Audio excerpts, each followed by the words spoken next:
Hello and welcome to the Sarasota Film Festival. Today I'm here with Joe Angio. You are the director of Revenge of the Mekons. Fantastic. Tell us a little about Revenge of the Mekons and why it is their revenge. Well, Revenge of the Mekons is a documentary about a band that you would be forgiven for not having heard of, because in the 5 years of making this film, I get two general reactions when I say I'm making a film on the Mekons. One is, oh?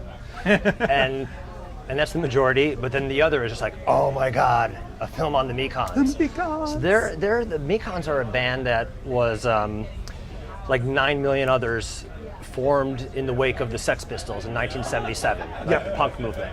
But they're the only band that has survived to this day, largely with their core members intact. Like the 8 members of the Mekons are the same 8, with the exception of one who've been there since 1983. Yeah. And so they're a band that has had, like I said, 37 years of sort of in the margins. Yeah. And I wanted to know, and I'm a fan. Yeah. But I wanted to know, what is it that makes a band like persevere for that long, especially when they've never really quote unquote made it, or been able to live off earnings from the band. Yeah. They've always had to do something else. What drives and compels a band to stay together? And especially when you're 8 members, you live on 3 different continents, so it's no a small achievement just to get them under one room, right?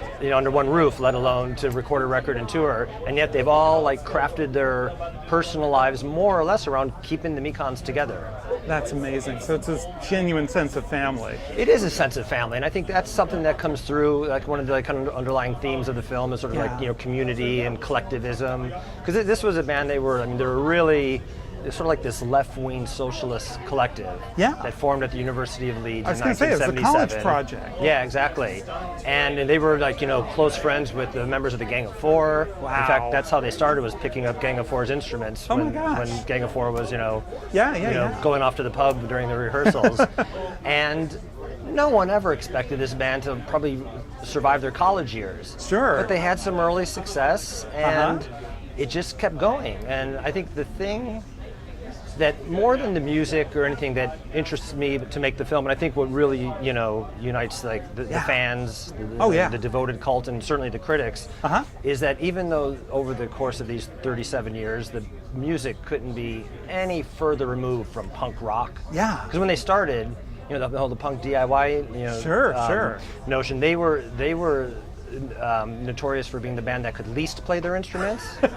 But they became proficient. But while the music couldn't be any further removed from punk rock, the values of the things that they formed for, like the so-called the punk ethos, they've stayed true to all these years. And that's just, I find that in and of itself really inspiring. It really, really is.